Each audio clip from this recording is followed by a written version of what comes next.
Hello everyone, I am Asit and this is my YouTube channel, and today we are going to discuss about switching or dynamic characteristics of SCR. So switching characteristics is nothing but turn on and turn off characteristics. So to learn the switching characteristics, we have to discuss the gate triggering method to turn on a SCR. I have already discussed various methods of triggering SCR in my previous lecture, but as the switching characteristics is important, so I want to remind you about gate characteristics or gate triggering of SCR. So to begin with my lecture, I have drawn previously some diagrams. This will help us in decreasing our lecture hour. So here I have drawn the basic block diagram or basic diagram of a SCR. So SCR general a 4 layer 3 junction 3 terminal PNPN device. So this is anode, cathode and gate terminals, and these are J1, J2, J3 junction, and this is PNPN 4 layer device that is called a SCR. So here I have applied a anode to cathode voltage around this SCR. So the positive terminal is connected to anode, negative terminal is connected to cathode. So in this manner, the J1 and J3 junctions are forward biased, but the J2 junction is reverse biased. So the J1 and J3 junction will allow conduction of current, but the J2 junction will oppose. So the J2 junction opposes the conduction of current due to the presence of depletion layer. So this mode is called as forward blocking mode of a SCR. So what is turn on of a SCR? That is to convert the forward blocking mode into forward conduction mode is called as turn on process of a SCR. So how will I do that? So to allow conduction of current in this J2 junction, first I have to break down this depletion layer. So to break down this depletion layer, I have to increase this anode to cathode voltage up to a level called as forward breakover voltage. So at forward breakover voltage, here avalanche breakdown happens and the depletion layer will no longer exist. So as the depletion layer no longer exists, so the SCR is now conducting forward current. Because previously our J1 and J3 junctions are forward biased, now J2 junction will allow flow of current. So our SCR will now conduct a forward current. So this is called as on state or forward conduction state of a SCR. But now here is a problem that we have a very high magnitude of forward breakover voltage. So to reduce this high magnitude of forward breakover voltage, I have to apply gate pulse in between gate and cathode terminal. So this is called as gate triggering. So what actually happens when I apply a gate pulse over gate and cathode terminal, we will discuss now. So the positive terminal is connected to gate and negative is connected to cathode. So this positive potential will attract electrons from this N layer into the P layer. So now P layer is having electrons of N layer. So as the SCR is forward biased, some of these electrons will now reach to J2 junction. So as some electrons reached J2 junction, this will reduce the depletion layer width. So as the width of the depletion layer reduces, we no longer require a huge amount of forward breakover voltage. So as the depletion region width decreases, our forward breakover voltage value also decreases.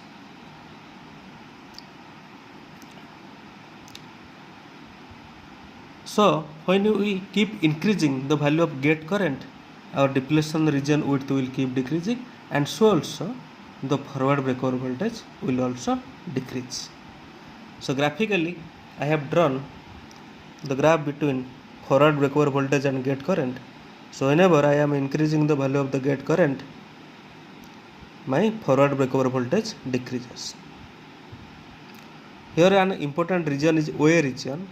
So in between OA region, when I increase the gate current, the forward breakover voltage will not significantly decrease. That is, it is almost constant in between OA. But after OA, when I increase my gate current, my forward breakover voltage decreases. So this V1 corresponds to Ig1, V2 corresponds to Ig2, and V3 is corresponds to Ig3. So as you can see, Ig3 greater than Ig2 greater than Ig1, hence V3 less than V2 less than V1. So in forward biased characteristics between anode voltage and anode current, as you can see, initially we have a very small amount of leakage current in forward blocking state, and this is the leakage current, and here I have a VBO, that is forward breakover voltage. So now the SCR will start conducting, because at breakover voltage my depletion layer will face avalanche breakdown, hence there is a rise in anode current. So now my anode current will look like this, that is, it is increasing in nature. But initially in forward blocking mode, this is the leakage current available in the SCR. So when I keep increasing my gate current values, my forward breakover voltage keeps decreasing. That is, when Ig1, this is Ig2, this is Ig3, and Ig3 is greater than Ig2 and greater than Ig1, hence V3 is less than V2 and V2 is less than V1. So summarizing the gate triggering, you keep increasing gate current and the depletion region width will keep decreasing, and then our forward breakover voltage will decrease.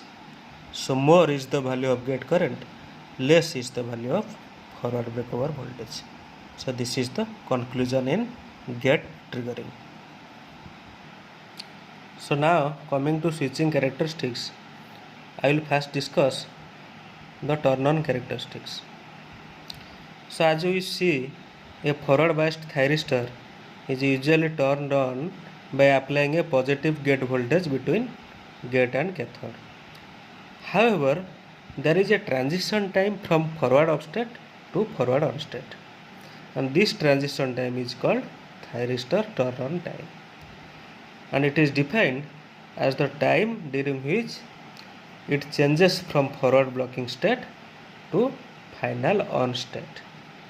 And the total turn on time can be divided into three intervals, that is delay time interval, rise time interval, and spread time interval.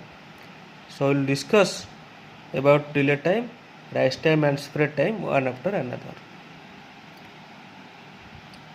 So as you can see, this is the graph between gate voltage Vg versus time. This is gate current Ig versus time. This is anode current Ia versus time. This is anode voltage Va versus time, and this is power loss graph. So first we will study about delay time.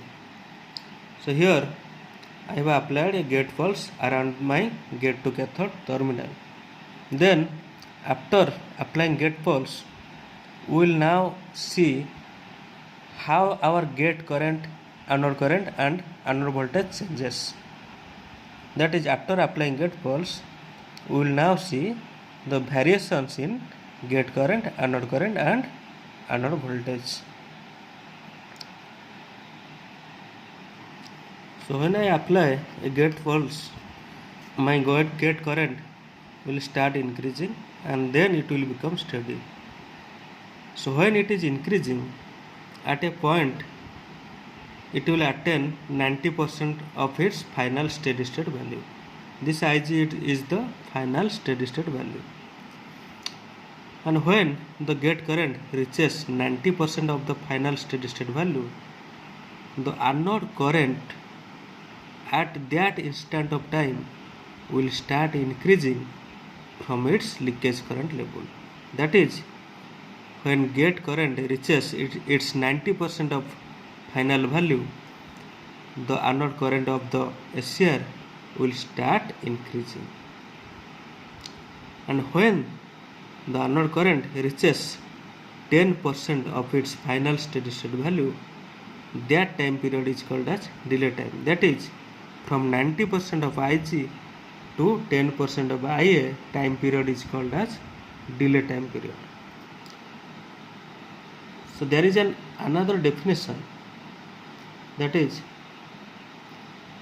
when the anode current rises from the forward leakage current to 10% of its final value, that time period is also called as delay time.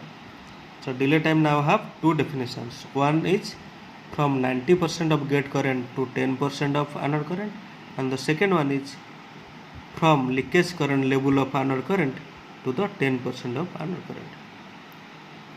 So another definition we will find from this anode voltage versus time axis. So initially the thyristor is in forward blocking state. So the anode voltage is VA. So anode voltage is VA.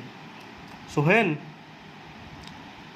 the gate current reaches 90% of its final steady state value, then from that time our anode voltage will start decreasing.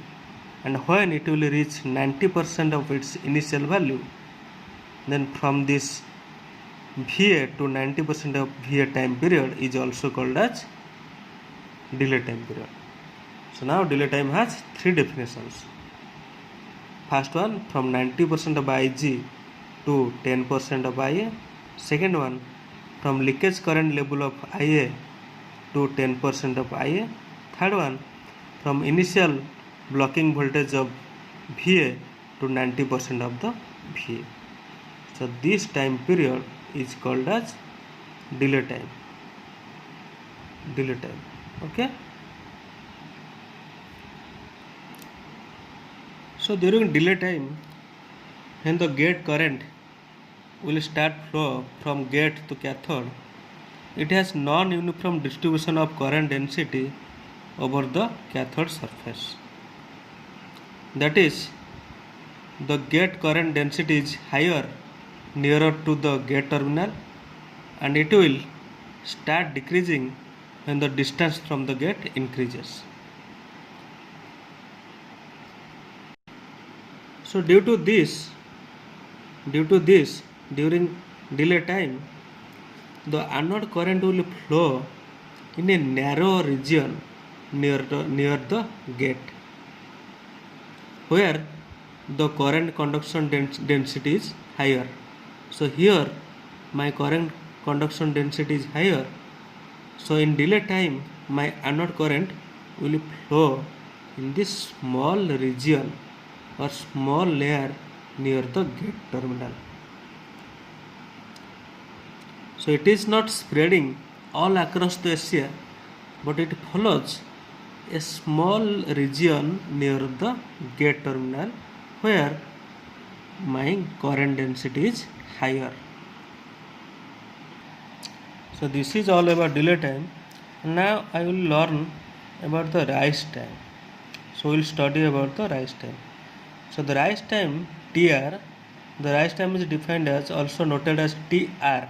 That is, delay time is TD and rise time is TR, and spread time, the third one, is TP.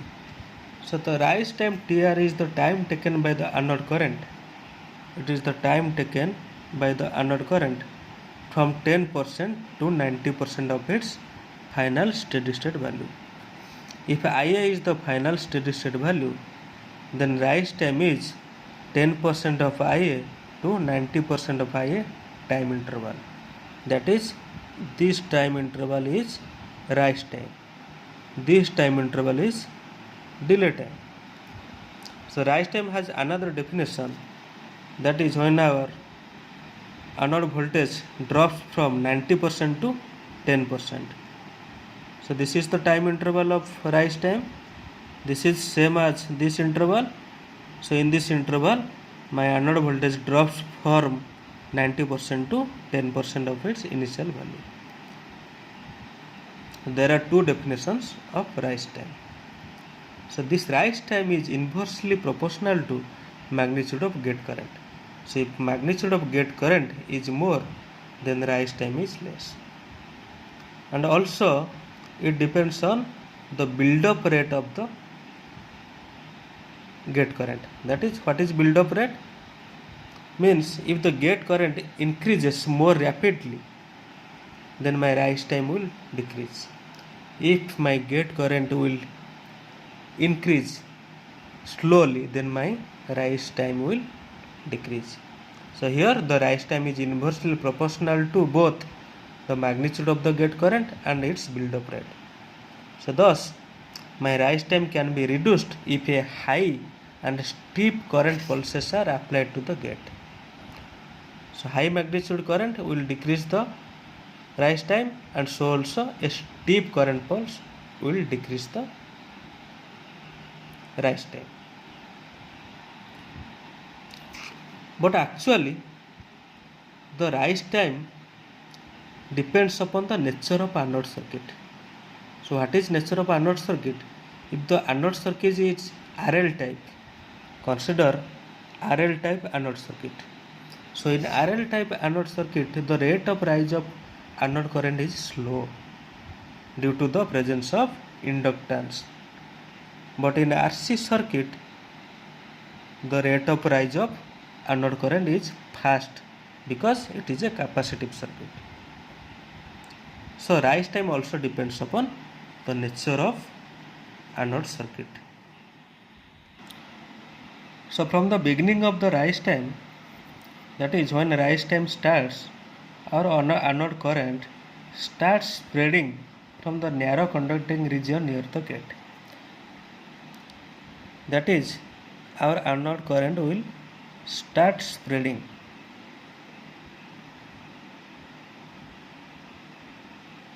So that is, from the start of the rise time, the anode current starts spreading from the narrow conducting region nearer the gate, that is during the delay time. So this is the delay time region of anode current conduction, and this is the rise time region of anode current conduction. The anode current spreads at a rate of about 0.1 mm. So the rate of spreading is 0.1 mm per microsecond. As the rise time is small, that is in the range of 1 to 4 microsecond, so the anode current is not able to spread over the entire cross section of the cathode. So it is seen that the anode current conducts over a small conducting channel even after the rise time. Rise time ख़त्म होने के बाद भी हमारा जो region of conduction है, this is also very very narrow, but this region और this channel is greater than the channel that is existing in the delay time period, but this channel is higher than the delay time region of the anode current conduction. So during rise time the turn-on losses in the thyristor is highest. So why the turn-on losses are highest? Because we have a moderate values of both anode current and anode voltage. So multiplication of this anode current and anode voltage is higher during the rise time. So as power loss is high and the region of conduction is narrow, so there is a chances of local hotspot formation. What? Local hotspot. So why local hotspot is there? Because the power loss is more and the region or layer of conduction is narrow. So hence there is a chances of local hotspot during the rise time period in the SCR. So that may damage the SCR. So as you can see from this power loss graph, during the rise time its value is high and it is the peak value of the power loss during the rise time. So there is a chances of local hotspot formation and damage of the SCR. So this is all about my spread time. Now we'll study about, this is all about rise time, and now we'll study about spread time, that is the final time of a turn on process. The spread time is TP. This is spread time. So the spread time is the time taken by the anode current to rise from 90% to final steady state value. That is this time period. From 90% of anode current to final steady state value is called as spread time period. And it is also defined as 10% of anode voltage to final steady state on state voltage drop of my anode voltage. This is the on state voltage drop across SCR. So the spread time is the time from the instant of 10% of my initial anode voltage to its final steady state or on state drop across the SCR. So this is also called as spread time TP. This is similar to this spread time TP. So this and this is same. So from 90% of anode current to final steady state value of the anode current is called as spread time, or from 10% of anode voltage to its on state voltage drop, which is nearly 1 to 5 volt, normally 1 to 1.5 volt. So this voltage drop to this 10% of VA, that is anode voltage, is called as spread time. So during this spread time, conduction spreads over the entire cross section of the cathode surface. That is, the conduction is spreading through the entire cross section of the cathode surface. Okay. So after the spread time, anode current attains its steady state value and the voltage drop across SCR is equal to the on state voltage drop of the order 1 to 1.5 volt. So this is what 1 to 1.5 volt, that is on state drop across the SCR. So the total turn on time of an SCR is equal to the sum of delay time, rise time and spread time. The thyristor manufacturers, they normally specify the rise time, which is typically in the order of 1 to 4 microsecond. TR 1 to 4 microsecond. Okay. So the manufacturer specifies this rise time, and the total turn on time depends upon the anode circuit parameters, that is whether it is a RL type or RC type circuit, and the gate signal wave shapes, हमारा gate signal कैसा है उसके ऊपर depend करता है. So during turn on, SCR may be considered to be a charge control device, because when charges enter or electrons enter into this depletion layer, more is the electron entrance, so less is the forward backward voltage. So this is a charge control device. A certain amount of charge must be injected into the gate region for the thyristor conduction to begin. So this charge is directly proportional to the value of this gate current, let Ig. Okay. So the lesser is the time required to inject the charge, our turn on time is less. So therefore, higher is the magnitude of gate current, the lesser time it takes to inject this charge. and the turn on time can therefore be reduced by using higher values of gate current. Okay, so the magnitude of gate current is usually 3 to 5 times the minimum gate current required to trigger an SCR. So we normally hard fire or overdrive a SCR. What is hard firing? So when gate current is several times higher than the minimum gate current required to turn on a thyristor, the thyristor is said to be hard fired or overdriven. So it reduces the turn on time and enhances its di by dt capability. Okay. So a typical waveform of a gate current is shown over here. So the waveform has higher initial value. It has higher initial value with a very fast rise time. Okay. The initial value of the gate current, this is the higher initial value, and the initial value of the gate current is now reduced to a lower value where it stays for several microseconds in order to avoid unwanted turn off of the device.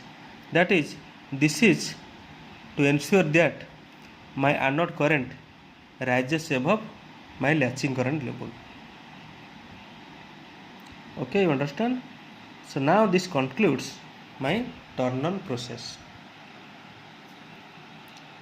So again I am summarizing delay time, that is from 90% of Ig to 10% of Ia, or from initial value of forward blocking voltage Va to 90% of Va, or from leakage current of Ia to 10% of Ia, that is anode current. This is my delay time. Now what is rise time? From 10% of anode current to 90% of final anode current, or from 90% of this Va to 10% of this Va. So what is spread time? From 90% of final steady state value of anode current to final steady state of the anode current, that is from 90% of Ia to Ia, or from 10% of Va to on state voltage drop, which is in the range of 1 to 1.5 volts. So my spread time, delay time and rise time is here defined, and the turn on time, that is T on, is equal to Td plus Tr plus Tp. So guys, actually I have many power interruptions. So power अभी जाना आना कर रहा है, so I cannot continue this video. So we will study or we will learn about the turn off characteristics in my next slide. So you please learn and go through this video minimum 2 times to understand the turn on procedure. And if you have any doubt, you can ask me or comment in the below comment section. So bye bye guys.